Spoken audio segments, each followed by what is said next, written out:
మిగతా డబ్బులు ఇస్తాము అంటున్నారు. ఇస్తే ఈ 13,593 కోట్లకే ఇస్తారు కదా, మరి అప్పుడు ఎక్కడ కట్ అవుతుంది? వానాకాలం కట్ చేస్తారా, వచ్చే సంవత్సరం యాసంగి కట్ చేస్తారా? మరి ఇప్పుడు ఈ సంవత్సరం పెట్టిన నిధుల్లో రైతు బంధు ఇవ్వకుండా వచ్చే సంవత్సరం ఏప్రిల్ మేలో ఇస్తే దానికి అనుగుణంగా నిధుల కేటాయింపులు లేవు. మరి అప్పుడు ఎవరిది కట్ అవుతుంది? మళ్ళొక్క పంటకు రైతు బంధు పోతుందా? దీనికి మరి ఏ రకంగా అడ్జస్ట్ చేస్తారో బట్టి గారు సమాధానం చెప్పాలి. ఎందుకంటే ఇప్పటికే ఒకసారి 3 ఎకరాలకే ఇచ్చి బంద్ చేసిండ్రు, ఒకసారి మొత్తానికే ఇయ్యలేదు, మళ్ళీ ఇప్పుడు గట్లే చేస్తారా ఏంది? స్పష్టత ఇయ్యాలి. రైతులకు పూర్తి స్థాయి రైతు బంధు డబ్బులు ఏ రకంగా ఇస్తారో కూడా తమ సమాధానంలో చెప్పాలి అధ్యక్ష. ఇక సివిల్ సప్లైస్ అధ్యక్ష అంతా గందరగోళమైంది అధ్యక్ష. బీఆర్ఎస్ అంతకుముందున్న అన్ని ప్రభుత్వాలు మా 10 ఏళ్లు కలిపి సివిల్ సప్లైస్ కార్పొరేషన్ లో 56,000 కోట్ల అప్పు ఉంటే వీళ్ళ 2 ఏళ్లలోనే 47,000 కోట్ల రూపాయలు ఒక సివిల్ సప్లైస్ కార్పొరేషన్ లో అప్పు చేశారు అధ్యక్ష. మొత్తం రాష్ట్రం ఏర్పడక ముందు నుంచి ఉమ్మడి రాష్ట్రం నుంచి 10 ఏళ్ల తెలంగాణ రాష్ట్రం కలిపి 56,000 అయితే 2 ఏళ్లలోనే 47,000 కోట్ల రూపాయలు ఒక సివిల్ సప్లైస్ కార్పొరేషన్ లో అప్పు తెచ్చారు అధ్యక్ష. లాస్ట్ కు సివిల్ సప్లైస్ కార్పొరేషన్ కి ఎవరు అప్పు ఇవ్వకపోతే మార్క్ఫెడ్ ను కలిపి సివిల్ సప్లైస్ మార్క్ఫెడ్ ను జాయింట్ గా మార్క్ఫెడ్ ను గ్యారంటీ పెట్టి మొన్న మళ్ళీ కొత్తగా 22,000 కోట్ల అప్పు తెచ్చారు అధ్యక్ష. అంటే మీరు ఇవాళ ఏమైపోతుంది అసలు సివిల్ సప్లైస్ కార్పొరేషన్? రాష్ట్ర ప్రభుత్వం ఎప్పటికప్పుడు సివిల్ సప్లైస్ కార్పొరేషన్ నిధులు ఇవ్వట్లేదా? దాని మేనేజ్మెంట్ లో ఫెయిల్ అవుతుండ్రా? ఇవాళ ధాన్యం అమ్మకాల్లో స్కామ్ అయింది, భారత్ దాల్ అమ్మకాల్లో స్కామ్ అయింది, ఫిలిప్పైన్ బియ్యంలో స్కామ్ అయింది, ఎమ్మెల్యేస్ పాయింట్ లో మీరు సన్న బియ్యం స్టార్ట్ చేసినాక ఎమ్మెల్యేస్ పాయింట్ లో మిగిలిన దొడ్డు బియ్యం ఎక్కడికక్కడ పురుగులు పట్టిపోయింది. వీటన్నిటి మీద విషయాలు బయటకు రావాలంటే పొద్దున కూడా నేను అడిగిన ప్రభుత్వం పారదర్శకంగా ఉంటే వెంటనే ఒక హౌస్ కమిటీ వేయాలని చెప్పి మళ్ళీ మీ ద్వారా డిమాండ్ చేస్తున్నా అధ్యక్ష. అదేవిధంగా రేషన్ కార్డుల అధ్యక్ష భట్టి గారు తన ప్రసంగంలో ఏం చెప్పారంటే గత ప్రభుత్వం రేషన్ కార్డులు ఇవ్వలేదన్నారు. నా దగ్గర అసెంబ్లీ ఆన్సర్ కూడా ఉంది.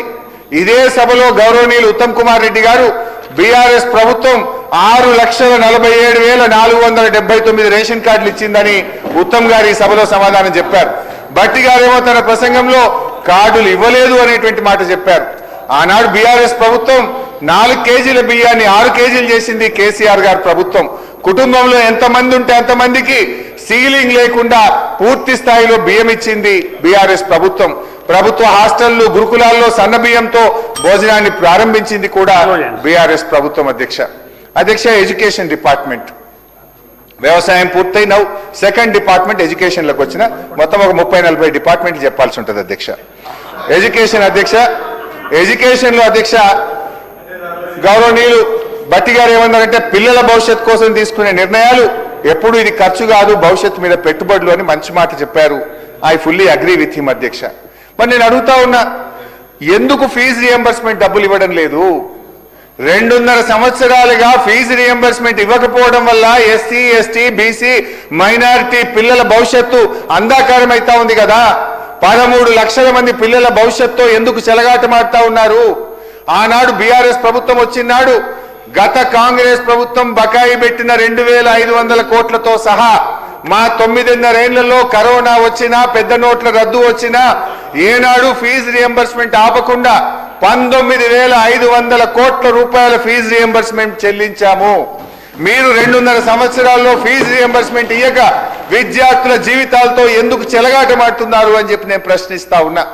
ఇదే శాసనసభలో ముఖ్యమంత్రి గారు సభా నాయకుడిగా ఈ సంవత్సరం ఫీజు రియంబర్స్మెంట్ చెల్లిస్తాం డబ్బులని చెప్పి ఏడాది అయినా కూడా ఇంతవరకు ₹1 ఇస్తున్న పరిస్థితి లేదు. భట్టి గారు మీరు కాలేజీల యాజమాన్యంతో చర్చలు జరిపి ఆ రోజు మీరు కూడా తప్పకుండా నెల ఇస్తామని మీరు కూడా హామీ ఇచ్చి మాట తప్పారు. అసలు ఇలా మా వైఎస్ రాజశేఖర రెడ్డి గారు స్టార్ట్ చేశారు, మా స్కీమ్ అని మీరు కదా చెప్పుకునేది. మీ స్కీమ్ అయినా మేము కొనసాగించినాం. 19,500 కోట్లు ఫీజు రియంబర్స్మెంట్కి ఇచ్చాం. మీరు కేవలం కేంద్ర ప్రభుత్వం ఇచ్చే దానికి 40% ఇచ్చి కొద్ది మంది ఎస్సీ పిల్లలకి ఇచ్చారు తప్ప మొత్తం ఫీజు రియంబర్స్మెంట్ పథకాన్ని మంగళం చేసే పాడే ప్రయత్నం చేస్తా ఉన్నారు. దయచేసి ఆ పిల్లల జీవితాలతో ఆడుకోవద్దు. దయచేసి ఫీజు రియంబర్స్మెంట్ డబ్బులు తక్షణమే విడుదల చేయాలని అసెంబ్లీ సాక్షిగా మీ కాంగ్రెస్ మేనిఫెస్టోలో చెప్పిన దాని సాక్షిగా మీరు మాట కట్టుబడి ఆ నిధులు విడుదల చేయాలి, పిల్లల జీవితాలని కాపాడాలని చెప్పి కోరుతా ఉన్న అధ్యక్ష. అదేవిధంగా బెస్ట్ అవైలబుల్ స్కూల్స్ పాపం ఎస్సీ పిల్లలు ఎస్టీ పిల్లలు చదువుతారు. బెస్ట్ అవైలబుల్ స్కూల్స్ కూడా డబ్బులు విడుదల చేయరా బట్టి గారు? ఏం పాపం చేసింది ఆ పిల్లలు? ఎస్సీ ఎస్టీ పిల్లలు బిఏఎస్ పిల్లలకి ఇయ్యరు, ఫీజు రియంబర్స్మెంట్ ఇయ్యరు. ఇది ఎక్కడిది అధ్యక్ష? అదేవిధంగా అధ్యక్ష, మీ పాలనలో ఇవాళ గురుకులాలకు తాళాలు పడుతున్నాయి, డిగ్రీ కాలేజీలకు తాళాలు పడుతున్నాయి, మెడికల్ కాలేజీలకు రెంట్లు కట్టలేదని తాళాలు పడుతున్నాయి. ఇక గురుకులాల పిల్లలదైతే దీనస్థితి అధ్యక్ష. 200 మంది విద్యార్థులు మరణించారు అధ్యక్ష. ఉన్న గురుకులాల్లో పురుగులన్నం. ఏం సార్, నేను సెకండ్ డిపార్ట్మెంటే సార్, ఇంకా 32 ఉన్నాయి సార్. పురుగులన్నం పెట్టడం, పురుగులు లేకుండా ఇంత కడుపు నిండి అన్నం పెట్టడం చేతగానటువంటి ప్రభుత్వం వీళ్ళేందో కోతలు కోస్తా ఉన్నారు అధ్యక్ష. Young India school, young India school అంటున్నారు. అదో బిగ్ స్కామ్ అధ్యక్ష. యంగ్ ఇండియా స్కూల్ ఇప్పటిదాకా 76 మంజూరు చేసినారు. మా బీఆర్ఎస్ ఎమ్మెల్యేలకు ఒక్కరికి కూడా యంగ్ ఇండియా స్కూల్ ఇస్తలేరు. పార్టీ మారిన 10 మందికి అయితే ఇచ్చింది అధ్యక్ష, కానీ మాకు మాత్రం యంగ్ ఇండియా స్కూల్ ఇవ్వలే అధ్యక్ష. అయితే ఈ యంగ్ ఇండియా స్కూల్ సంగతి కూడా చెప్తా అధ్యక్ష. యంగ్ ఇండియా స్కూళ్లకు 76 స్కూళ్లకు టెండర్ పిలిచారు అధ్యక్ష. ప్రతి టెండరు ఎక్సెసే 4.96%. ప్రతి టెండరు 4.96% ఎక్సెస్ ఉంటుందా అధ్యక్ష? ఒక్కటన్నా మైనస్ పోదా? 4.96 ఎక్సెస్. ఏ టెండర్ చూడు 4.96 ఎక్సెస్. మొత్తం రింగ్ అయిపోయినరు. దాదాపు 1000 కోట్ల రూపాయలు ఇవాళ యంగ్ ఇండియా ఇంటర్నేషనల్ స్కూళ్ల మీద ఇవాళ అవినీతి జరుగుతూ ఉంది. ఇదేం ఎక్సెస్ అధ్యక్ష? 76 స్కూళ్ళలో ఒకటో రెండో మైనస్ పోవా? కనీసం 1-2 1%, 2% ఎక్సెస్ ఉంటుంది. అన్ని 4.96. Is it not scam sir? దీని మీద విచారణ జరపండి. చీటికి మాటికి సిట్లు వేస్తారు కదా మా మీద, వేయండి దీని మీద ఒక సిట్టు, జరపండి దీని మీద విచారణ. ఇంకోటి అధ్యక్ష, మాది పారదర్శకం అంటారు మా బట్టి అన్న. నేను ఒకటి అడుగుతున్నా బట్టి గారు, మీరు ఇక్కడ ఉన్నారు, మేము అక్కడ ఉన్నాం.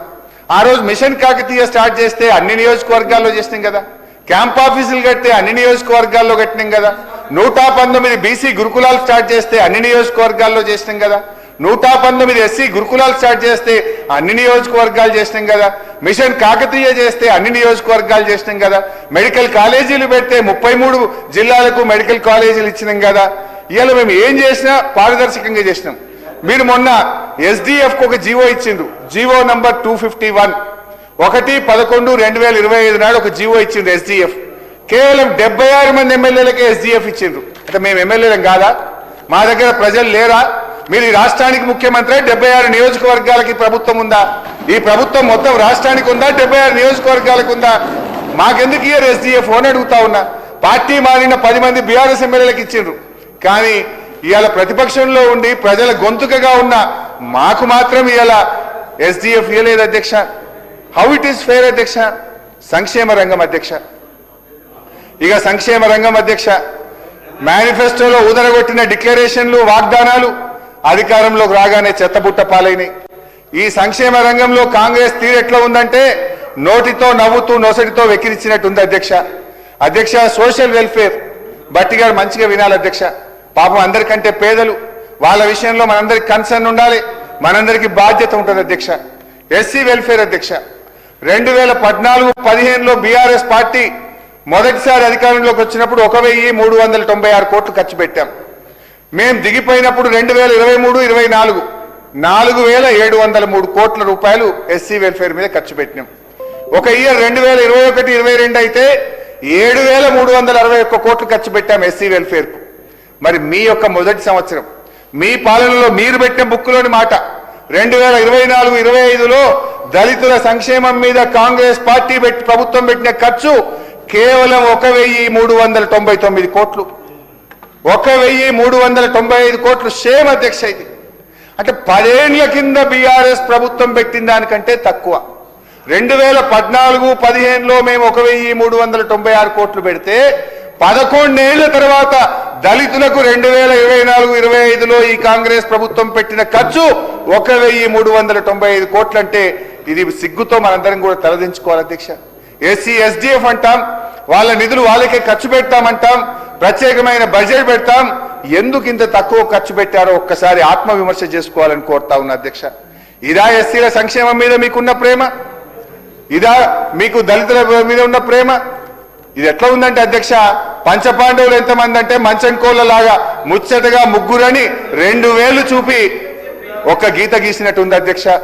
అధ్యక్ష, చాలా డీటెయిల్స్ ఉన్నాయి కానీ తగ్గించి చెప్పే ప్రయత్నం చేస్తే అధ్యక్ష 2024-25లో ఎస్సీ వెల్ఫేర్ కు 33,124 కోట్లు పెట్టి మీరు పెట్టిన ఖర్చు 14,148 కోట్లు, జస్ట్ 42%. పెట్టిన బడ్జెట్ లో 42% మాత్రమే ఖర్చు పెట్టారు. 25-26 40,231 కోట్లు పెట్టి 14,732 కోట్లు, మొన్న ఫిబ్రవరి ఎండింగ్ వరకు పెట్టిన ఖర్చు 36% మాత్రమే, 36%. అంటే మీ దళిత ద్రోహం ఎంత దారుణంగా ఉందో ఇంకా బాగా అర్థం కావాలంటే ఇంకా 1-2 ఎగ్జాంపుల్స్ చెప్తా అధ్యక్ష. దళిత యువత ఉపాధి కోసం ఎస్సీ కార్పొరేషన్ కు 3,267 కోట్లు కేటాయించారు అధ్యక్ష. పెట్టిన ఖర్చు ఎంత అంటే 28 కోట్లు. పెట్టింది 3,267 కోట్లు, ఖర్చు పెట్టింది 28 కోట్లు. ఇదా దళితుల మీద ఉన్న ప్రేమ? ఆనాడు కేసీఆర్ గారు దేశంలో ఎక్కడ లేని విధంగా దళితుల ఆర్థిక సాధికారత కోసం దళిత బంధు పథకాన్ని తెచ్చారు అధ్యక్ష. మీ నియోజకవర్గంలో కూడా ఒక చింతకాని మండలాన్ని తీసుకున్నారు అధ్యక్ష. మీరేమన్నారు అధ్యక్ష? అంబేద్కర్ అభయహస్తం పెట్టి మీరు 10 ఇచ్చిండ్రు, మేము 12 ఇస్తాము అన్నారు అధ్యక్ష. ఏమైనా 12 ఒక్కరికన్నా ఇచ్చారా అధ్యక్ష? ఏ ఒక్క యువకుడికైనా అందాయా అధ్యక్ష? నేను అడుగుతా ఉన్నా అధ్యక్ష. కేసీఆర్ గారి తెచ్చిన పథకం అని ఒకే ఒక్క కక్షతో, రాజకీయ కోపంతో దళిత సమాజాన్ని చీకట్లోకి నెట్టేస్తా ఉన్నారు అధ్యక్ష. ఇంకా బాధ కలిగేది అధ్యక్ష. కంక్లూడ్ చేయండి హరీశ్రావు గారు. మిగతా సభ్యులు కూడా ఇంకా మాట్లాడేది ఉంది, మీరు కంక్లూడ్ చేయండి. మీకు ఇచ్చిన దానికి చాలా సమయం కేటాయిస్తున్నాం సార్, దయచేసి కంక్లూడ్ చేయండి. నేను ఇంత చక్కగా ఈ రాష్ట్రానికి ప్రజలకు అవసరమైన నేను తిడతలేను కదా సార్, మీరు కంక్లూడ్ చేయండి. విమర్శిస్తలేను కదా సార్. చాలా మంది సభ్యులు సబ్జెక్ట్ మాట్లాడుతున్నారు సార్. నాకు ఇంకా సభ్యులు ఒక 1 అవర్ సార్, 1 అవర్ ఉందండి. 1 అవర్ సార్, 1 అవర్ లేదు హరీశ్రావు గారు, 1 అవర్ సార్, హరీశ్రావు గారు 1 అవర్ సార్. నేను ఎప్పుడు మాట్లాడినా మిమ్మల్ని వచ్చి కూర్చోబెడుతురు ఇడా, ఇదేదో కుట్ర అవుతుంది సార్. నేను మాట్లాడినప్పుడే మీరు వచ్చి కూర్చుంటారు ఇడా. స్పీకర్ గారు లోపల పోతున్నారు, మీరు వచ్చి కూర్చుంటారు, బెల్లు కొడుతున్నారు. ఇదేదో కుట్ర జరుగుతుంది సార్, నా మీద కుట్ర జరుగుతుంది sir. This is not fair sir. Balu Naik గారు ఇది మీకు తగదు సార్. అధ్యక్ష మీకు తగదు సార్, ఇది panel speaker sir. Sir panel speaker గారు కూడా చైర్ లో కూర్చున్నప్పుడు he will act as a speaker. ఈ కాంట్ అట్రిబ్యూట్ అస్పర్షన్ చైర్ మీద చేయరాదు, వారికి కూడా తెలుసు అధ్యక్ష. We take severe offence. Second thing, general discussion on budget అన్నప్పుడు వారికి కూడా తెలుసు అధ్యక్ష. జనరల్ డిస్కషన్ లో స్పెసిఫిక్ గా పోవాలనుకున్నప్పుడు డిమాండ్స్ ఉంటాయి అధ్యక్ష. వాటి డిమాండ్స్ పైన అనేక అంశాలపై మేము పెట్టిన బడ్జెట్ కు సంబంధించిన అంశాలపై మాట్లాడటానికి కానీ, లేకుంటే కట్ మోషన్స్ మూవ్ చేయడానికి కానీ ఆస్కారం ఉంటుంది. అది కూడా వారు సభా సాంప్రదాయాలకు సంబంధించి మళ్ళా అదే మాట్లాడి, మళ్ళా డిమాండ్స్ అదే మాట్లాడి వారి సభ్యులు సార్ సభా సమయాన్ని వృధా చేయొద్దని మేము కోరుతా ఉన్నాం అధ్యక్ష. వారు ఇప్పుడేమన్నారు అధ్యక్ష? ఇప్పుడే ఉన్నాయి 40-30 మాట్లాడండి. ప్రతి సబ్జెక్ట్ మీద, ప్రతి డిమాండ్ మీద మాట్లాడమని కోరుతా ఉన్నాం కదా అధ్యక్ష. డిమాండ్స్ సంబంధించి మేము గిల్లెటిన్ చేయలే మీలాగా, మేము మీలాగా గిల్లెటిన్ చేయలే. డిమాండ్ సంబంధించి గత 2 సంవత్సరాలుగా గిల్లెటిన్ ఎప్పుడు చేయలే. ప్రతిపక్షాలకు సంబంధించిన సభ్యులందరూ కూడా డిమాండ్స్ పైన మాట్లాడినరు. ఇప్పుడు కూడా మాట్లాడడానికి అవకాశం ఉంది. ఖచ్చితంగా కూడా ఈసారి ఆదివారం కూడా సభను పెట్టడం జరిగింది అధ్యక్ష. అందరికీ అవకాశం ఇవ్వాలని ఆలోచన చేస్తా ఉన్నాం. మీరు హరీష్ రావు గారికి స్పెసిఫిక్ గా ఆ సబ్జెక్ట్స్ పైన, అన్ని డిమాండ్స్ పైన ప్రతిరోజు కూడా ఉన్నాయి కనుక ఆ డిమాండ్స్ పైన ఈ రోజు వారికి ఉన్న అభిప్రాయాలు తెలియజేయడానికి ఆస్కారం ఉంటుంది అధ్యక్ష. Please I request honourable member to conclude. Harish Rao గారు సార్, మా ఎలియా మినిస్టర్ గారు అంటే మాకు చాలా గౌరవం సార్. దయచేసి సరే సార్, 5 నిమిషాల్లో కంక్లూడ్ చేయండి. డిమాండ్స్ 32 డిపార్ట్మెంట్లు ఉన్నాయని చెప్పినా ఒక 20 తీసేస్తా సార్. ఒక 20 తీసేసి ఒక 10-12 డిపార్ట్మెంట్ 20 తీసేస్తా ఒక 20 డిపార్ట్మెంట్లు తగ్గించుకుంటా సార్. ఒక 8-10 డిపార్ట్మెంట్లు మాట్లాడతా సార్. ప్లీజ్ ఇంపార్టెంట్ మాట్లాడదాం సార్. ఎస్సీ ఎస్టీ, మన ఎస్టీల గురించి మాట్లాడుకుందాం సార్ దయచేసి. Okay sir, please sir, please sir, please sir. అధ్యక్ష, మనం ఎస్సీ వెల్ఫేర్లో నిధుల గురించి ఎట్లా ఖర్చు పెడుతున్నారో చెప్పిన అధ్యక్ష. ఎస్సీ కార్పొరేషన్కు 3,267 కోట్లు బడ్జెట్లో కేటాయించి గౌరవ ఉప ముఖ్యమంత్రి బట్టి విక్రమార్క గారి సాక్షిగా ఈ సంవత్సరం పెట్టిన ఖర్చు 28 కోట్లు మాత్రమే. ఇది ఏ రకంగా దళిత సమాజాన్ని ఉద్ధరించే పద్ధతి ఇది? అదేవిధంగా నిధుల సంగతి చూస్తే అట్లా. ఇంకోటి అధ్యక్ష, ఒకవైపు నిధుల్లో కోత పెడుతూ దళితుల జీవనాధారమైనటువంటి అసైన్డ్ భూములను కాజేసే ద్రోహ చర్యలకి ప్రభుత్వం పాల్పడతా ఉంది. కాంగ్రెస్ మేనిఫెస్టోలోనేమో ఎస్సీ ఎస్టీ అసైన్డ్ భూములకు పట్టాలిస్తాం, మిమ్మల్ని ఓనర్లు చేస్తాం అని ఘనంగా చెప్పారు అధ్యక్ష. కానీ 2 ఏళ్ల కాలంలో ఏం జరిగింది అధ్యక్ష? ఈ రాష్ట్రంలో 50,000 ఎకరాల ఎస్సీ ఎస్టీ భూములను అన్యాయంగా ఈ ప్రభుత్వం కాజేస్తా ఉంది. పారిశ్రామిక పార్కుల పేరు మీద, రోడ్ల పేరు మీద ఎక్కడ చూసినా దళితుల భూములే లాక్కుంటా ఉన్నారు. 50,000 ఎకరాలు. ఈ రోజు ఈ ప్రభుత్వం ఎస్సీ ఎస్టీ భూములను నేను జిల్లాల వారీగా వివరాలు చెప్పడానికి రెడీగా ఉన్నా. డిస్కషన్ పెట్టండి. ఏ జిల్లాలో ఎంత ఎక్వైర్ చేసిండ్రు, ఎంత నోటిఫికేషన్ ఇచ్చిండ్రు, ఎన్ని ప్రపోజల్స్ పెట్టిండ్రో కూడా డీటెయిల్స్ చెప్పడానికి రెడీగా ఉన్నా. Is it fair? ఇది మీకు న్యాయమా? దళితుల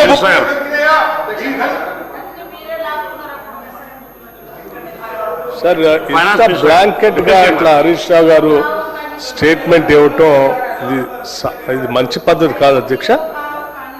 అసలు ఈ రాష్ట్రంలో టిఆర్ఎస్ ప్రభుత్వ హయాంలోనే మొత్తం ఆనాటి కాంగ్రెస్ ప్రభుత్వాలు పంపిణీ చేసిన భూములన్నిటినీ, అసైన్ చేసిన భూములన్నిటినీ వాళ్ళు ధరణి పేరు మీద తీసుకొని వచ్చి పార్ట్ బిలో పెట్టి పాపం అమాయకులైనటువంటి వాళ్ళందరినీ అన్యాయం చేసిందే మీరు. ఆదిలాబాద్ నుంచి మొదలు పెడితే ఖమ్మం వరకు ప్రతి జిల్లాలో, చివరికి ఆదిలాబాద్ జిల్లాలో అధ్యక్ష ఒక ఊరైతే వెట్టి చాకిరి రిమూవల్ కింద ఇచ్చినటువంటి గ్రామానికి సంబంధించిన భూముల్ని, ఇళ్లను కూడా లాక్కున్నారు అధ్యక్షుడు. అబాలేషన్ ఆఫ్ ఏంటి వెట్టి దానికోసం ఇచ్చిన భూములు కూడా లాక్కున్నారు. వాటన్నింటినీ సరిచేసి ఈరోజు మీరు పార్ట్ బిలో పెట్టి ఆ భూములన్నింటినీ మీకు కావాల్సిన వాళ్ళందరికీ అడ్డగోలుగా పంపిణీ చేసి కావాల్సిన రకరకాల కొన్ని చోట్ల అయితే లేఅవుట్లు చేసి కూడా అమ్మేశారు అధ్యక్ష. అది ఏ స్థాయికి వెళ్ళిందంటే వీళ్ళు లేఅవుట్ చేసి అమ్మారు, రిజిస్ట్రేషన్ చేద్దామంటేనేమో అది పిఓటి కింద ఉంది.